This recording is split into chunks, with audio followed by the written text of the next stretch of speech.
The only people who don't want to disclose the truth are people with something to hide.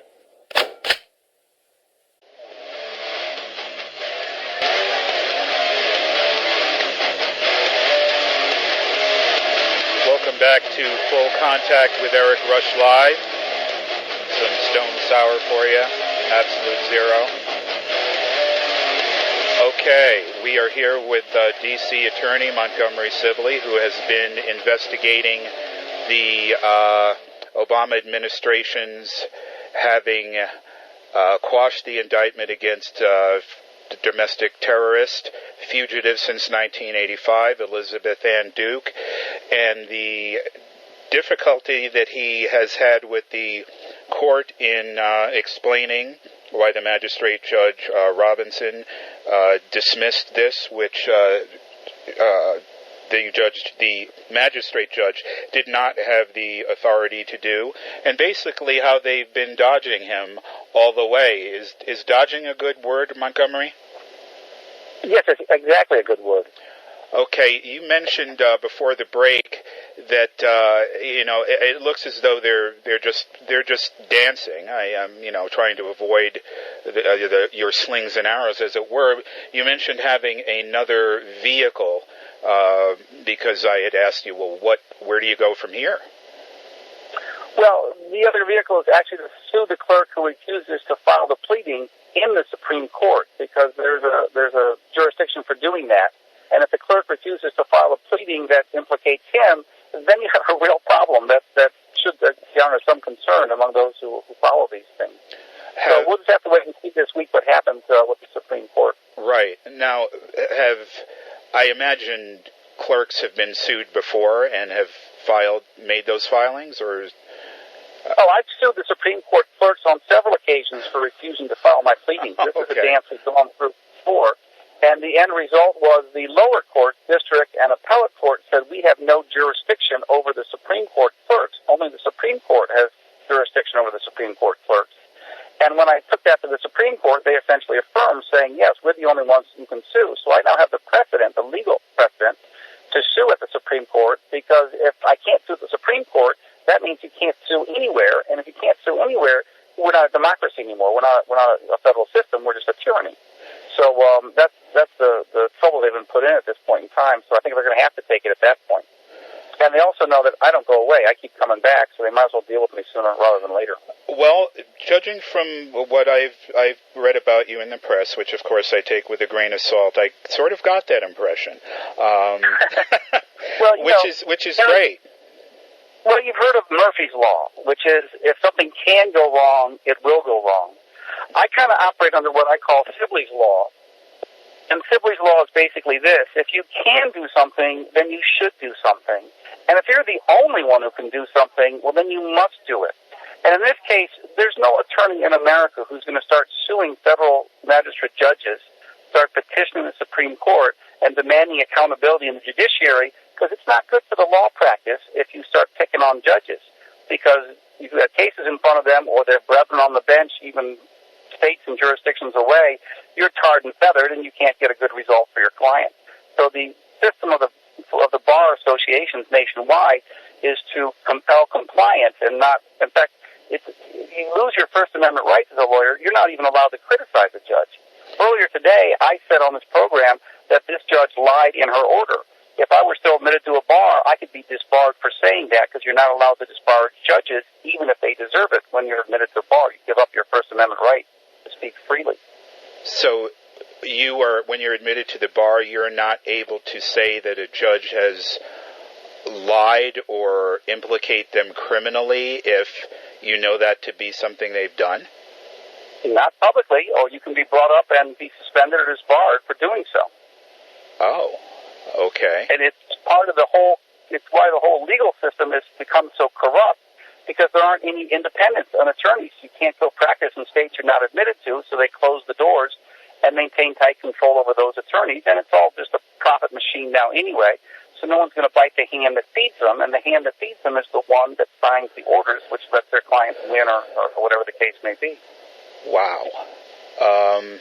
I'm learning a lot here. Thank you.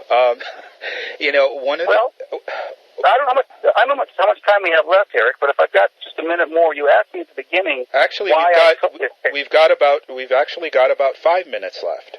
Well, that's good, because you asked me at the beginning why I took this case, and I would just say that I did not need to take this fight on. But remember, in 1981, 2 police officers and 1 Brinks armored car security guard were killed in a robbery, which netted $1.6 million to the Black Liberation Army and the May 19th Communist Movement, to which Elizabeth Ann Duke was a notorious member of. This woman was involved in the deaths of police officers and had over 100 pounds of dynamite in a storage shed when she was ultimately arrested outside of Philadelphia. This is a woman who spit in the face of the judiciary by jumping bail, $300,000, and disappearing. Anybody who's looked at this case knows Elizabeth Ann Duke was not her name. She had forged papers on her. It's the one they arraigned her on, but when they raided her apartment in Baltimore, they found all kinds of machines to make false identities. And remember, back in the 80s, things weren't quite as sophisticated as they were now. Certain states didn't even have photographs on the licenses back in the 80s. That is true. So, that is true. I lived in New York at the time, and I remember I don't think I ever had a picture license in New York before I moved out. Well, exactly. So it was very easy to create false identities and disappear into the woodwork. And this woman disappeared in the woodwork. Remember, her co-conspirators, served 35, 20 years in jail. The ones who were caught or arrested and convicted. Clinton pardoned one in 1997. Another one was paroled finally in 2001. And it's just offensive to me that someone could thumb their nose at the system and then have the Obama Department of Justice violate their internal rules, which require a written motion when you're dismissing an indictment for a fugitive, and then just sort of as if nobody's going to know anything about it. And I just can't stand by and watch that. I don't think anybody else can do what I do, so therefore I must, and that's why I will pull the trigger and file this, and we'll see it to its legitimate legal conclusion. Well, see, that's one of the things that I am so grateful, or one of the reasons that I am so grateful to have you come on the show, because my audience is very much engaged in what is going on, and they know that they're not being told the truth by the press. And the fact is that if you don't do this, no one will. And that it's not going to be easy by any means. And I'm always telling my audience they can do more. 12 years ago, I was, just another guy shaking my fist at the TV screen. What would you suggest, if anything? I tell my audience, keep writing Congress about Benghazi, keep making phone calls, keep doing things, because sometimes it does, as you said, come down to just one person. Is there anything that average Americans who follow this case, have read about you, have listened to this show, are disgusted because they may never have heard of Elizabeth Ann Duke or whatever her name is, what they can do to push this forward? Well, my personal philosophical view is that the only way we're going to break the back of the tyrants, is to continue to throw straw on the back until we break the camel's back, and it's just continuing. Everyone throws a little bit that they can until the weight's going to just bring them down. And for my part, if I can promote my blog, which is where I'm documenting where this case is going, I would ask people to follow that if they can, or check in on it. And if they think it's worthwhile, to propagate it to whatever contacts or media outlets they're able to. Because the more and more people hear about this, and I'm going to tell you what, Eric, there's going to be some very interesting things coming out in the next couple of weeks about this. This is the kind of thing that could be a flashpoint for people's anger to the extent that they start demanding real and significant change in what's going on. What's the web address of your blog before we go? It's the Latin called Amo Probus, which means to love truth, and that's kind of what I am. So Amo is A-M-O, and Probus is P-R-O-B-O-S. So if you type Amo Probus, you'll come up on Google with my blog or my full name. It's Montgomery Blair Sibley. That will pull up the blog as well, so they can follow it there. And I'm always happy to. Is that a .com, a .net, or?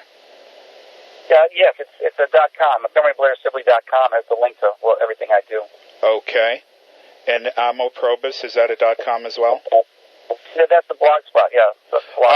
Okay. Amo Probus, Montgomery Blair Sibley. Thank you so very much for coming on today. I would definitely want to get with you after the sometime after the show, and I'd love to have you back on. And I admonish all of you guys to look Montgomery Sibley up. Go to Amo Probus. Go to MontgomeryBlairSibley.com. Thanks for coming on. Yeah, and I will update you when the Supreme Court acts, and maybe we can tell the second part of the story at another date.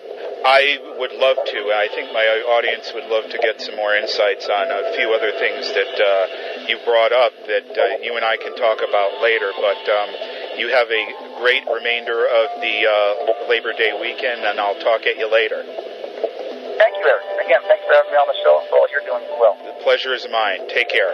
Bye-bye. All right, guys.